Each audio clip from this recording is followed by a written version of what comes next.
परिषदीय विद्यालयों में छात्रों को रुचिपूर्ण और मनोरंजक तरीके से पढ़ाने के लिए डिजिटलाइजेशन की ओर एक और कदम बढ़ाते हुए आगरा डाइट परिसर में मंडल स्तरीय कार्यशाला का आयोजन किया गया। कार्यशाला में आगरा मंडल के चारों जनपदों के सभी खंड शिक्षा अधिकारी उपस्थित रहे। डाइट प्राचार्य इंद्र प्रकाश सोलंकी ने कार्यशाला के बारे में बताते हुए कहा कि ICT मेथड से बच्चों को पढ़ाने को लेकर यह कार्यशाला आयोजित की गई है। यहाँ ICT से मतलब इंफॉर्मेशन कम्युनिकेशन और टेक्नोलॉजी से है। परिषदीय विद्यालयों में इसका उपयोग शुरुआती तौर पर किया जा रहा है, जिसमें जनपद आगरा के 252 परिषदीय विद्यालय चयनित हुए हैं। इसके अलावा उन्होंने बताया कि परिषदीय विद्यालयों में डिजिटल तरीके से पढ़ने में छात्रों की रुचि बढ़ेगी और वह ज्यादा ज्ञान अर्जित कर सकेंगे। डिजिटल तरीके से पढ़ाने के लिए यह प्रयोग किया जा रहा है और आने वाले समय में जनपद के सभी परिषदीय विद्यालयों में इस तरह की व्यवस्था की जाएगी। ये वर्कशॉप मंडल स्तर की है, जिसमें मंडल स्तर पर हर एक ब्लॉक से सभी बीओ को बुलाया गया है।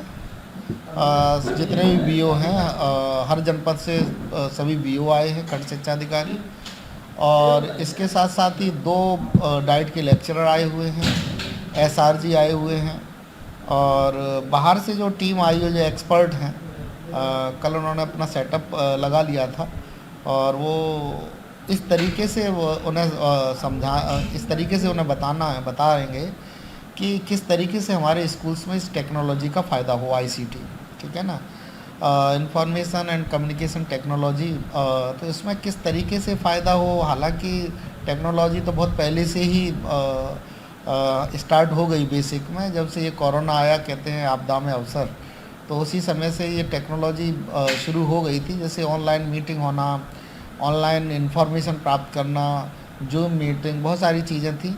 लेकिन अब स्कूल्स में इसका कैसे फ़ायदा हो, उसी पर ये सारा ये वर्कशॉप चल रही है, और जिसमें लीडरशिप जो BO बुलाए गए, लीडरशिप BO को लेनी है, और खंड शिक्षा अधिकारी अपने सारे स्कूल्स में पूरे जो भी ब्लॉक के हैं सारे स्कूल्स में उन्हें पूरा करना है।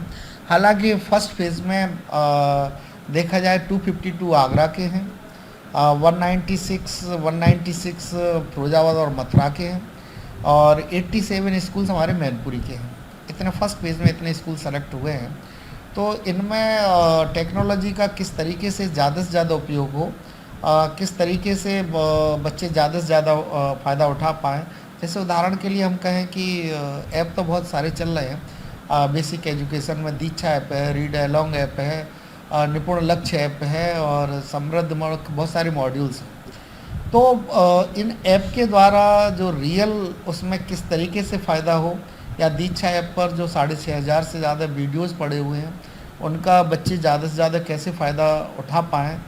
और इन सब का ओवरऑल उद्देश्य यही है कि हम बेसिक एजुकेशन में टेक्नोलॉजी का यूज़ करते हुए, तकनीकी का यूज़ करते हुए हम इसको मतलब बच्चों को लाभान्वित कराएं, और हमारी जो क्वालिटी है वो अच्छी हो।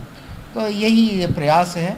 और अभी फर्स्ट फेज़ में जैसे कि मैंने बताया था, थोड़े स्कूल लिए गए हर ज़िले से, लेकिन पूरे ज़िले में ही इसको लागू करना है और इस टेक्नोलॉजी का फ़ायदा उठाना है। आज ICT बेस में मंडल स्तरीय कार्यशाला डाइट परिसर में आयोजित की जा रही है, जिसमें 4 जनपद मथुरा, आगरा, फिरोजाबाद और मैनपुरी के सभी खंड शिक्षा अधिकारी, डाइट मेंटर और SRG ग्रुप्स इसमें शामिल हैं।